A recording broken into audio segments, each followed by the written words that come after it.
The sound of the river echoed like a distant memory as Elizabeth Evans stared into the rushing waters, her reflection fragmented by the current just like her life.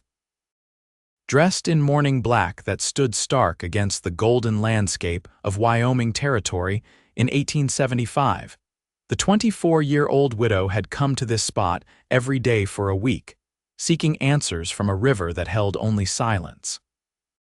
Her husband Thomas had been gone 6 months now, taken by a fever that swept through Redemption Creek with merciless speed.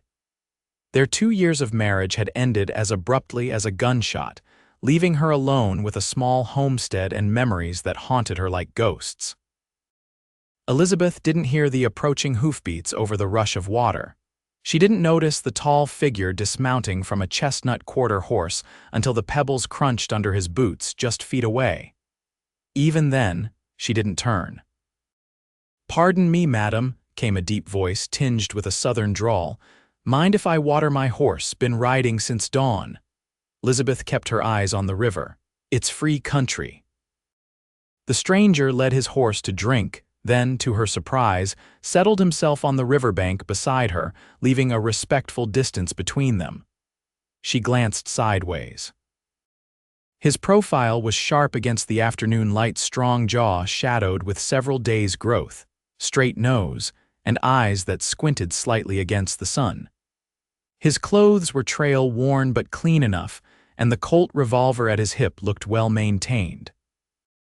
"Name's Matthew Keller," he said, removing his hat and placing it on his knee. "Passing through to Laramie, Elizabeth Evans." She offered nothing more. Matthew nodded, seeming content with the silence that followed. He picked up a flat stone and skipped it across the water's surface, the ripples expanding outward in perfect circles. "My husband used to do that," Elizabeth said suddenly, surprising herself. "He could get 7 skips on a good day." "7, Matthew whistled low. "That's impressive." "I've never managed more than 5 myself." Elizabeth turned to look at him fully for the first time.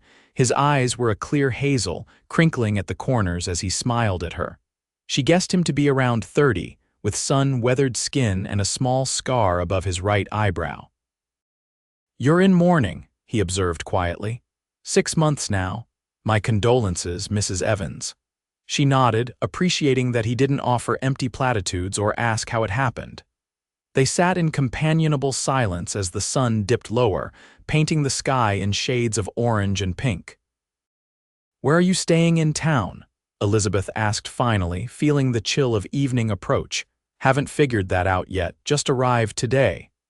"The Henderson boarding house is clean. Mrs. Henderson doesn't tolerate drunkenness or gambling," Matthew smiled. "Sounds like my kind of place." As Elizabeth stood to leave, she was surprised to find herself reluctant to end the encounter. "What brings you to these parts, Mr. Keller?" "Call me Matthew," he said, rising to his feet. "And I'm looking for work. I hear the Double Circle Ranch might be hiring." "They are," Elizabeth confirmed. "My neighbor's son just got taken on last week."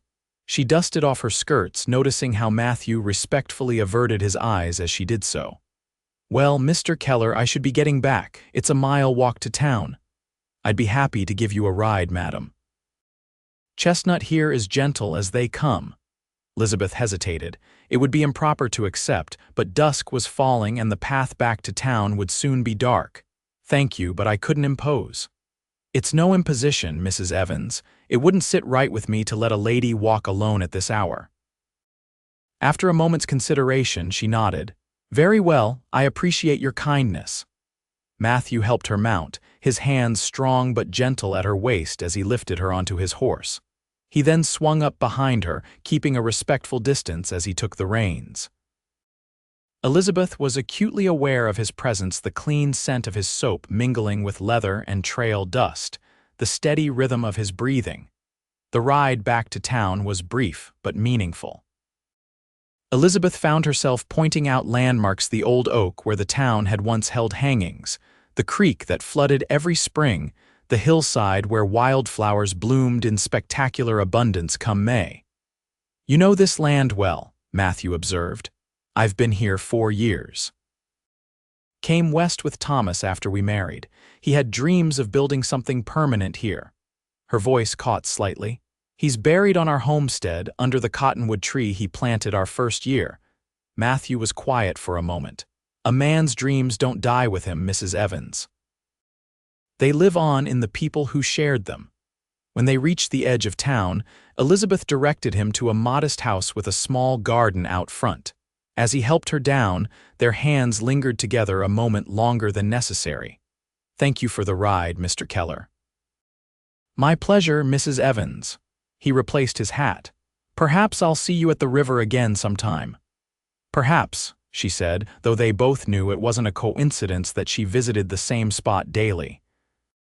As Elizabeth watched him ride toward the boarding house, she felt something stir within her, not happiness exactly, but a quiet awareness that the river of her life continued to flow, carrying her forward to shores yet unseen. The following day, Elizabeth found herself finishing her chores earlier than usual, her steps quickening as she made her way to the river.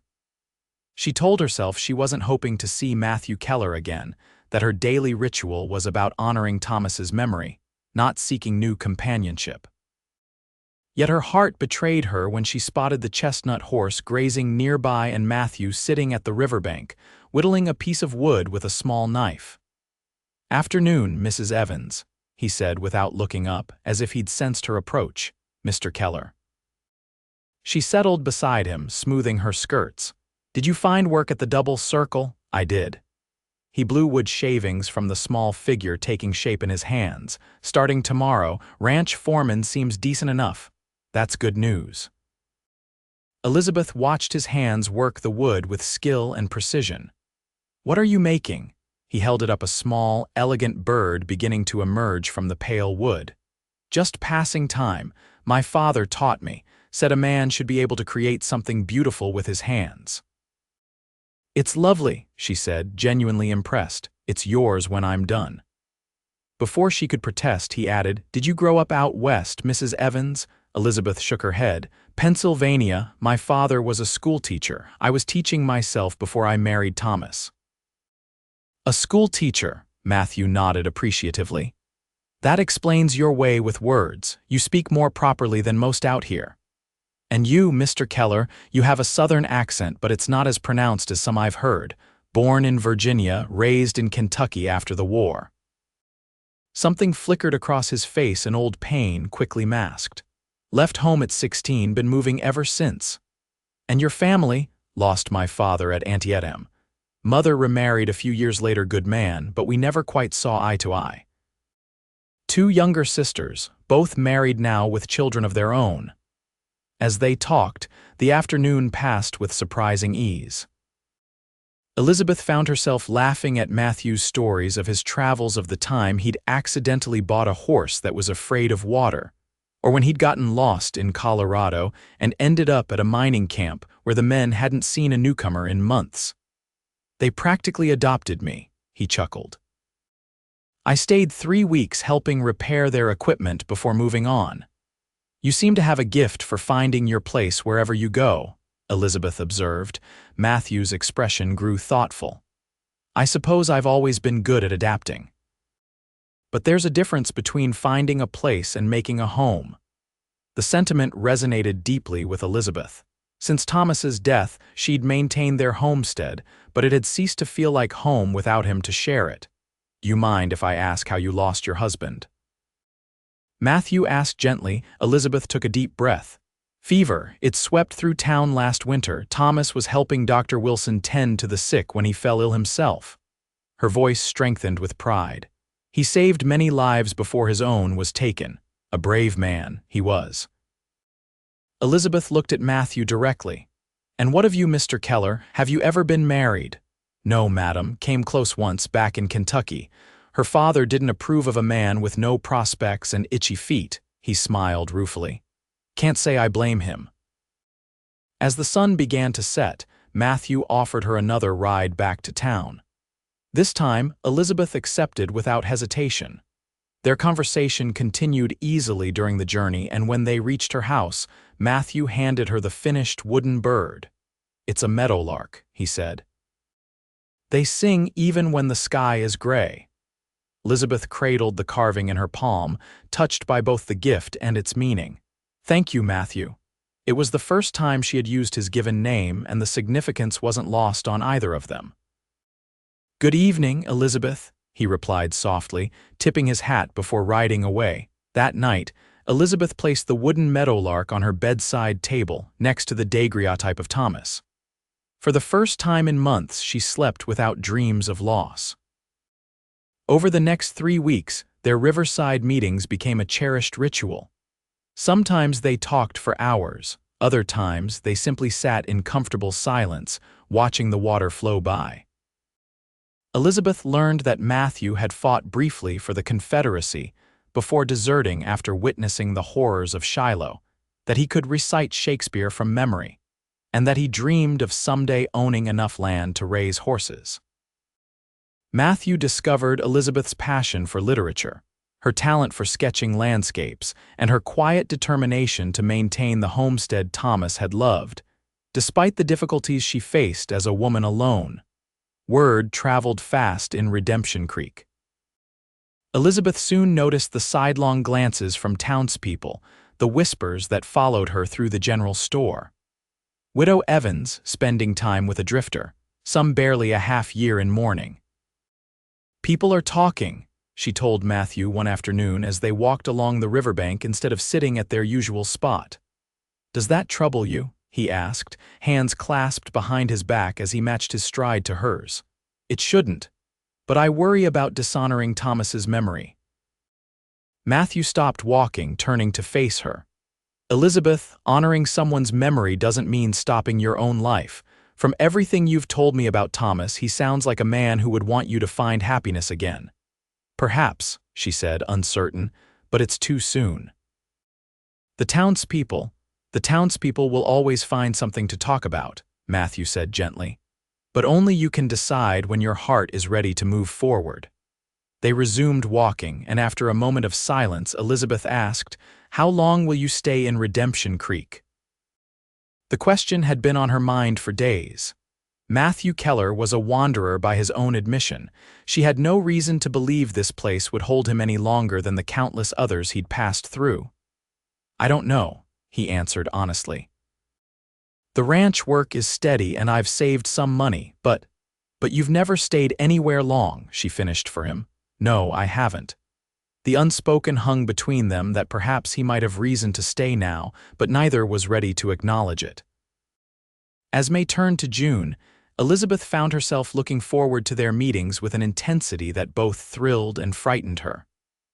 The wooden meadowlark had been joined by other small carvings: a rabbit, a horse, a perfect miniature rose that must have taken hours to detail. One evening, as they sat by the river watching fireflies begin to dance above the water, Matthew turned to her with unusual seriousness. Elizabeth, there's something I need to tell you, her heart constricted with sudden fear. You're leaving? No, he said quickly. No, it's not that. It's about my past. There are things you should know about me. Elizabeth waited, steeling herself for whatever confession might come. Before I came here, I was in trouble in Colorado. I got into a fight with a man who was mistreating a saloon girl. It got ugly. He pulled a knife and Matthew swallowed hard. I shot him. He lived, but barely. I left town before they decided whether to press charges. Elizabeth studied his face in the fading light. Is that why you keep moving? You're running from the law? Not exactly. The sheriff there knew it was self-defense, but the man I shot had powerful friends. I've been careful since then, trying to stay out of trouble. He met her eyes. I'm not a wanted man, Elizabeth, but I'm not entirely free either. She considered his words carefully. Why are you telling me this now? Because I care for you, he said simply. And I won't let you care for me without knowing the truth. The confession of his feelings, embedded within his troubling revelation, caught Elizabeth off guard. Her pulse quickened, but she maintained her composure. Thank you for your honesty, Matthew. They sat in silence as darkness fell completely, the weight of unspoken emotions between them. It's getting late, Elizabeth finally said, rising to her feet. I should return home. Matthew nodded, disappointment evident in his expression as he helped her onto his horse. The ride back to town was quieter than usual, both lost in their thoughts. At her doorstep, Elizabeth paused. "I need time to think, Matthew. I understand." He stood respectfully at the bottom of her porch steps. "Good night, Elizabeth. Good night." Inside her home, Elizabeth paced the floor, troubled by Matthew's revelation but more troubled by her own feelings.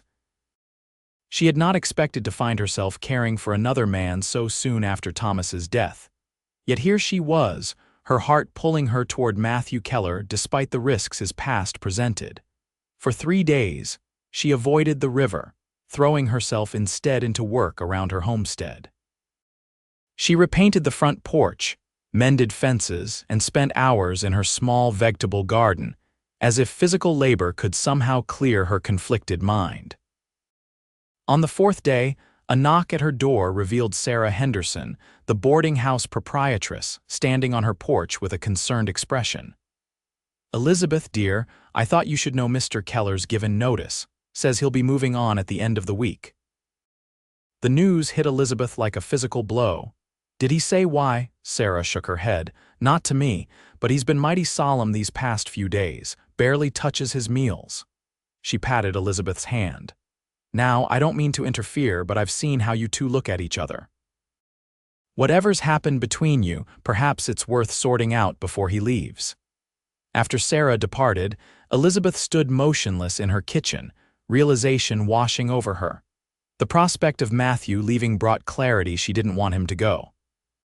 Despite her lingering grief for Thomas, despite the complications of Matthew's past, she had found something with him worth holding on to. That evening, as the sun began to set, Elizabeth made her way to the river. Matthew was there, as she'd hoped, skipping stones with less enthusiasm than usual. "7," she said as she approached. "Thomas could skip a stone 7 times, but I've seen you manage 6. Matthew turned, surprise and hope warring on his face. "Elizabeth, I don't want you to leave," she said without preamble. He took a step toward her, then stopped. "Are you sure?" Your past is part of who you are," she interrupted. "I've thought about it, and I believe you're a good man, Matthew Keller, a man who defends those who can't defend themselves, even at cost to himself."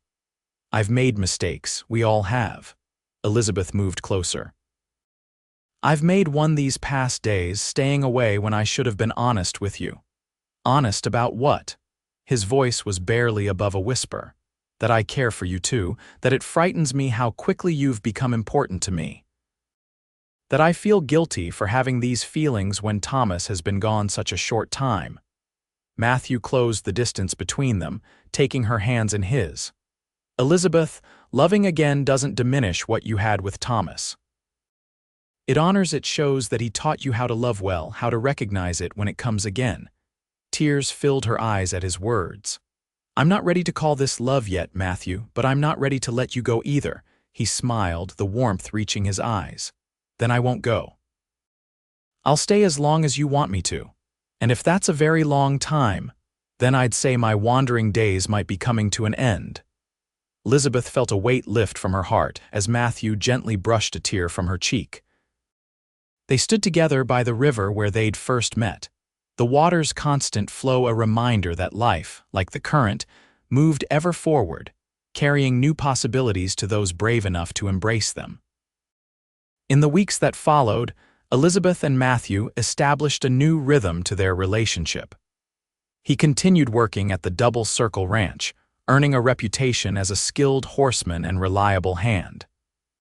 She focused on making her homestead profitable, selling eggs and vegetables in town, and taking on sewing work for extra income. They still met by the river, but Matthew also began visiting Elizabeth's home, always mindful of propriety by keeping their meetings in daylight hours and in view of neighboring farms. Tongues still wagged in Redemption Creek, but as summer progressed, the townspeople gradually accepted the developing relationship between the widow and the cowboy. July brought scorching heat and a drought that threatened crops throughout the territory. Elizabeth watched her garden wither despite her best efforts, while ranchers like the Double Circle struggled to find adequate water for their herds. "The ranch is sending a group of us north to check on water sources," Matthew told her one evening as they sat on her porch. "I'll be gone about a week." Elizabeth nodded, trying to hide her disappointment. "When do you leave?" "Tomorrow at dawn." He reached for her hand. "I've been thinking, Elizabeth, when I return I'd like to speak with Pastor Miller." Her heart skipped a beat. "About what?"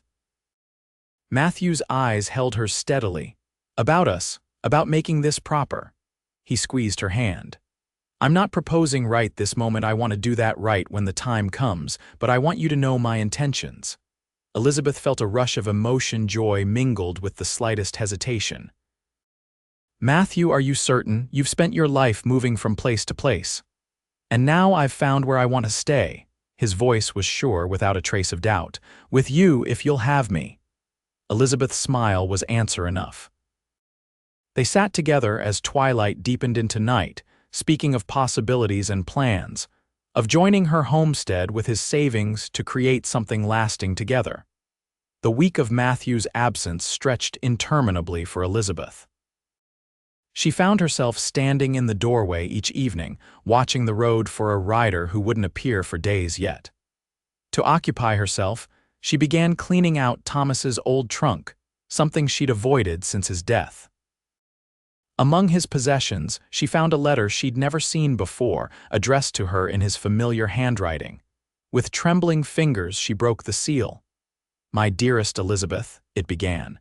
"If you are reading this, then I am gone and you are facing life without me.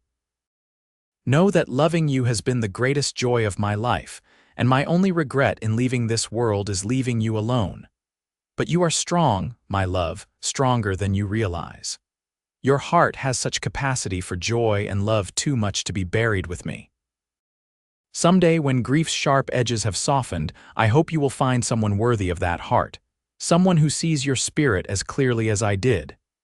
Be happy, Elizabeth. That is my final wish for you. With eternal love, Thomas." Elizabeth wept, clutching the letter to her chest. It was as if Thomas had somehow known she would need these words, this permission to love again. The drought broke the day Matthew returned, rain sweeping across the territory in great cleansing sheets. Elizabeth was in town when the double-circle riders came in, mud splattered and weary. She watched from the mercantile porch as Matthew dismounted, searching the street until his eyes found hers. He crossed to her, heedless of the downpour, his smile brighter than any she'd seen from him before. "Elizabeth?" "Welcome back," she said, happiness bubbling in her voice. Before she could say more, a commotion erupted down the street. A team of horses had spooked in the storm, breaking free from their hitching post. The wagon they were pulling careened wildly, heading directly toward a young boy frozen in terror in their path. Matthew moved without hesitation, sprinting toward the child. Elizabeth's scream caught in her throat as he reached the boy, shoving him to safety just as the horses thundered past. But the wagon's wheel caught Matthew, throwing him violently to the ground. The next hours passed in a blur of fear and prayer as Dr. Wilson tended to Matthew in his office. Elizabeth refused to leave his side, holding his hand through his periods of consciousness, wiping his brow when fever took him. "Broken ribs," Dr. Wilson told her. "And a nasty gash on his leg that needs watching for infection, but if fever doesn't take him, he should recover." Elizabeth nodded grimly. "I'll take him to my home to convalesce. I can care for him there." The doctor hesitated. "Mrs. Evans, that might cause talk." "I don't care about talk," she interrupted firmly. "This man risked his life to save a child. He deserves proper care." With the help of several ranch hands, Matthew was transported to Elizabeth's homestead that evening. She converted her parlor into a sick room, making a bed near the fireplace where she could keep him warm. For 3 days, Matthew drifted in and out of consciousness as infections set in despite Dr. Wilson's best efforts. Elizabeth barely slept, constantly changing poultices and spooning broth between his lips when he was lucid enough to swallow. On the 4th night, his fever broke. Elizabeth, dozing in a chair beside him, woke to find him watching her, his eyes clear for the first time in days. "You saved me," he said hoarsely. She moved to sit on the edge of his bed, relief washing through her. "You gave us quite a scare, Matthew Keller. The boy, Jimmy Peterson, he's fine thanks to you." She took his hand. "His parents have been by every day to check on you." Matthew tried to shift position, wincing at the pain in his ribs. "How long have I been here?" "4 days. Dr. Wilson says you'll need at least 2 weeks of bed rest before you can think about returning to work." A shadow crossed his face. "I can't impose on you for that long." "It's not an imposition." Elizabeth's voice was firm. "This is where you belong, Matthew." His eyes searched hers. "Elizabeth, I found a letter from Thomas," she interrupted gently. "He wrote it before he died in case." She swallowed hard. "He wanted me to be happy again, to love again." Matthew's hand tightened around hers. "And can you?" "I already do." The words came easily, her heart finally at peace with its divided loyalties. "I love you, Matthew." His smile was worth every moment of fear and uncertainty. "I love you, Elizabeth Evans." "Have almost from the first day by the river." She leaned down to kiss him softly, mindful of his injuries but unable to contain the joy bubbling within her. "Rest now. We have time for everything else." Matthew's recovery progressed steadily under Elizabeth's care. By the end of the 2nd week, he was able to move around the house with the aid of a cane Dr. Wilson had provided. By the 3rd week, he could sit on the porch and whittle, adding to the collection of wooden figures that now decorated Elizabeth's home. Pastor Miller visited regularly, initially to check on Matthew's recovery, but increasingly to discuss their plans for the future. The townspeople, moved by Matthew's heroism and Elizabeth's devotion, had softened their judgment of the relationship. On a golden afternoon in late August, exactly 3 months after they first met by the river, Matthew took Elizabeth back to that spot. His limp was still noticeable, but he insisted on walking the distance without help. The river ran lower than it had in spring, but the sound of water over stones remained a constant, soothing backdrop as Matthew lowered himself carefully to one knee before her. "Elizabeth Evans," he said, holding up a simple gold band. "I came to Redemption Creek with no plans to stay, no thought of putting down roots. Then I saw a widow sitting by a river and my whole life changed course." His voice grew husky with emotion. "I love you. Will you marry me?" "Yes," Elizabeth answered without hesitation, joy illuminating her face as he slipped the ring onto her finger. "Yes, I will marry you, Matthew Keller." They were wed in October, when the cottonwoods along the river turned to gold and the first hint of winter sharpened the air. The entire town attended, including Jimmy Peterson and his family, who presented Matthew with a hand-carved walking stick as a wedding gift. Elizabeth wore a dress of deep blue rather than white, a nod to her status as a widow but also a symbol of new beginnings rather than mourning's end. Matthew stood tall beside her, his injury healed enough that he needed no support as they spoke their vows. "I take you not to replace what was lost," Elizabeth said in her personally written vow, "but to build something new and equally precious. I take you knowing that love is not divided when shared across time," Matthew responded, "but multiplied in its capacity to heal and bring joy." They made their home on Elizabeth's homestead, which gradually expanded as Matthew put his ranch savings toward additional acreage. By spring of the following year, they had established a small but promising horse breeding operation, focusing on quality quarter horses for ranch work. Elizabeth discovered she was expecting their first child as the anniversary of their meeting approached. She told Matthew the news by the river, coming full circle to the place where their story began. "A child," he whispered in awe, placing his hand gently on her still flat stomach. "Our child. The beginning of our family," Elizabeth agreed, covering his hand with hers. They named their daughter Rose, born in the winter of 1877 with her father's hazel eyes and her mother's determined spirit. She grew strong and lively under the watchful eyes of parents whose love for each other deepened with each passing season. 2 years later, they welcomed a son they named Thomas, honoring the man whose memory had blessed their union rather than hindered it. Matthew carved a special crib for each child, working intricate designs of meadowlarks and flowing rivers into the wood. As the years passed, Elizabeth sometimes visited Thomas's grave under the cottonwood, bringing wildflowers in spring and evergreen boughs in winter. Matthew always gave her privacy for these visits, understanding that the love she had for her first husband existed in harmony with, not in opposition to, their marriage. By their 5th anniversary, the Keller homestead had become one of the most prosperous in the territory, known for its fine horses and the warm hospitality of its owners. Elizabeth had opened a small school in a converted barn, teaching the children of neighboring ranches alongside their own. Matthew's wandering spirit had found peace in the constancy of family life and the ever-changing seasons of their land. On a summer evening much like the one when they first met, Elizabeth and Matthew sat by the river, watching 7-year-old Rose teach 5-year-old Thomas to skip stones across the water. 4, Rose shouted triumphantly as her stone bounced across the surface. "That's my record." "Well done," Matthew called, pride evident in his voice. "Keep practicing and you'll beat your mother's 6 in no time." Elizabeth leaned against his shoulder, contentment washing through her. "Did you ever imagine this would be your life when you rode into Redemption Creek?" Matthew wrapped his arm around her, pressing a kiss to her temple.